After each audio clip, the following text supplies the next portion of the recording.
बिस्मिल्लाहिर्रहमानिर्रहीम। वेलकम है आप सभी का मेरे यूट्यूब कुकिंग चैनल घर का जायका बाय सादिया खान में। मैं हूँ कुकिंग एक्सपर्ट सादिया खान और आपके लिए लेकर आती हूँ हमेशा ही बहुत ही मज़ेदार और नित नई सी रेसिपीज़। आज मैं आपके लिए लेकर आई हूँ धुआं गोश्त की रेसिपी। ये धुआं गोश्त मैं कैसे रेडी करूँगी आइए वीडियो में मुकम्मल तौर पर जान लेते हैं। लेकिन उससे पहले मैं आपको बताती चलूँ कि ये फरमाइश आई थी मुझे मेरी एक फ्रेंड की, जिनके यहाँ आ जाना था गेस्ट ने, और उन्होंने मुझे कहा कि आप अगर मेरे साथ हेल्प कर सकती हैं तो आप मेरे लिए बना के भेजें धुआं गोश्त, ताकि मैं अपने गेस्ट के लिए एक यूनिक सी रेसिपी उनको इंट्रोड्यूस करा सकूं। तो मैंने भी हामी भर ली और मैंने सोचा कि क्यों ना ये रेसिपी मैं अपने देखने वालों के साथ भी शेयर करूं। तो आइए स्टार्ट करते हैं धुआं गोश्त की मेकिंग। सबसे पहले मैं आपको बताती चलूं कि मैंने एक चौड़े पैंदे वाली पतीली ले ली है। आपने भी ऐसे ही पैंदे वाली लेनी है, गोल पैंदे वाली नहीं लेनी। ये मैं आपको आगे जाकर बताऊंगी कि हमें खुले पैंदे वाली देगची क्यों चाहिए। और मैंने फ्लेम को ऑन कर दिया है और अब इसमें शामिल करूंगी 3 कप पानी। 3 कप पानी शामिल कर लेने के बाद मेरे पास है 1.5 किलो मटन, और मटन में मैं इस्तेमाल कर रही हूँ पुट का गोश्त। और आप अगर चाहें तो आप ये बोनलेस से भी बना सकते हैं, लेकिन मैं हड्डी वाले गोश्त से बना रही हूँ।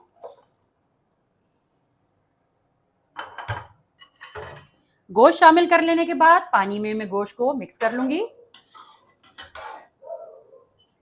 और मिक्स कर लेने के बाद मैं शामिल करूंगी, मेरे पास 2 बड़े साइज के प्याज हैं फाइन चॉप किए हुए, 1 खाने का चम्मच है मेरे पास पिसा हुआ अदरक, और 1 खाने का चम्मच है पिसा हुआ लहसुन।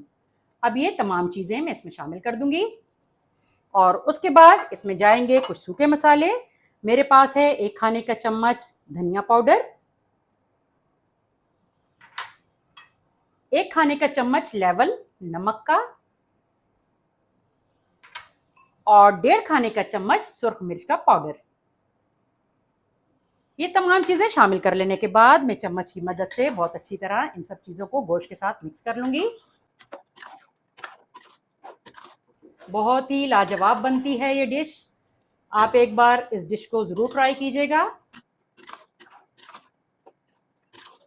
अब बहुत अच्छी तरह से तमाम चीजें गोश्त के साथ मिक्स हो चुकी हैं। अब मैं ढक्कन लगाकर तकरीबन 35 मिनट के लिए इस गोश्त को गल जाने तक पका लूंगी। मिलते हैं आपसे 35 मिनट के बाद। गोश्त को हल्की आंच पर रखे हुए तकरीबन 35 मिनट का टाइम कंप्लीट हो चुका है, और मैं बीच में चम्मच चलाती रही ताकि गोश्त पैंदे से लग नहीं जाए। तो आइए अब देखते हैं कि 35 मिनट गुजर जाने के बाद गोश्त किस कंडीशन में है।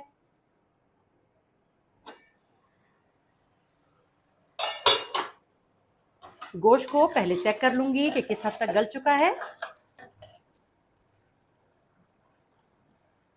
जी बिल्कुल गोश्त गल चुका है, जैसा हमें चाहिए वैसा ही गला है ये।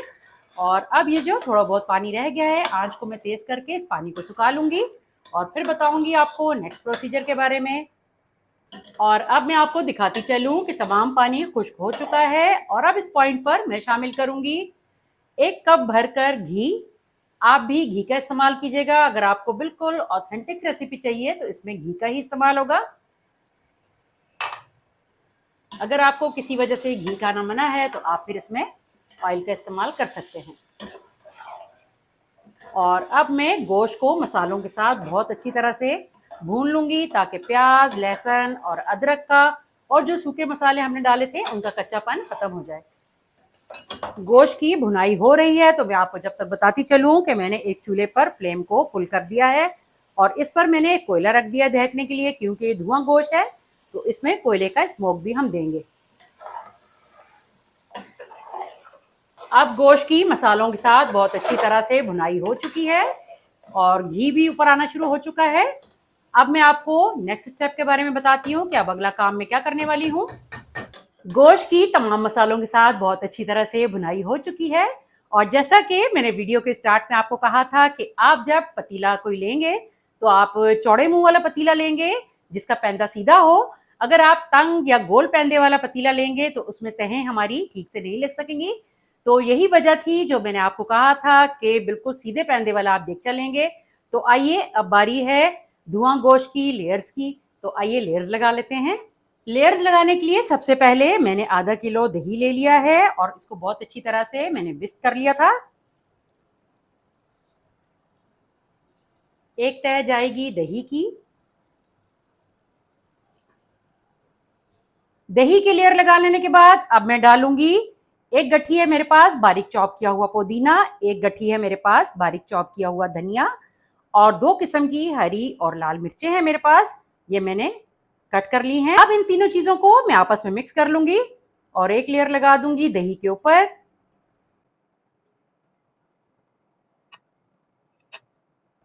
और अब मैं लगाऊंगी तीसरी लेयर, और तीसरी लेयर लगाने के लिए हमें जरूरत है प्याज के रिंग्स की। ये मैंने 2 प्याज ले लिए थे और उनके मैंने एक्सेस पीस निकाल लिए थे और जितने भी फाइन पीसेस थे उनके मैंने रिंग्स तैयार कर लिए हैं। अब एक लेयर में प्याज के रिंग्स की लगा लूंगी।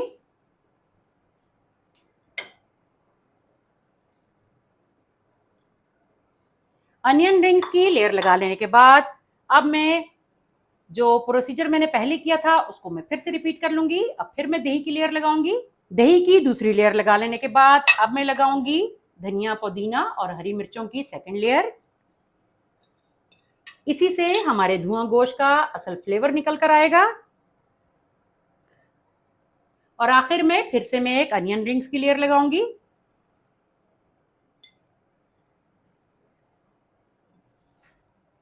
ये तमाम चीजें गोश्त में शामिल कर लेने के बाद अब बारी है इस गोश्त को धुआं देने की। उस्ताद का काम होता है अपने शागिर्दों को हर स्टेप बखूबी बताना, जो कि मैं भी आपको बताती हूँ, और आपका काम है उसे बखूबी फॉलो करना। अब मैंने एक फॉइल प्लेट सेंटर में रख दी है और अब मैं ये दहका हुआ कोयला उठाकर इस फॉइल प्लेट के ऊपर रख दूंगी और फिर मैं टपकाऊंगी थोड़ा सा ऑयल। और ऑयल टपकाने के साथ ही एकदम से हमने ढक्कन को कर देना है बंद, ताकि तमाम धुआं इस पतीले में लॉक हो जाए।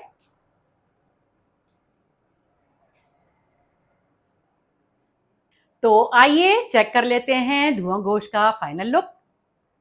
बिस्मिल्लाहिर्रहमानिर्रहीम। वाओ, बहुत ही कमाल सी खुशबू आई है ढक्कन उठाते ही। और आपको मैं फाइनल लुक सिर्फ इस पतीले में ही दिखा सकूंगी क्योंकि ये जाएगा मेरी फ्रेंड के घर। तो जनाब, फिर कैसी लगी आपको धुआं गोश्त की रेसिपी? अगर आपको मेरी ये रेसिपी पसंद आई है तो अपने कीमती फीडबैक से लाजमी मुझे आगाह करें, और अगर आपको मेरी वीडियोस पसंद आती हैं तो थम्स अप दें।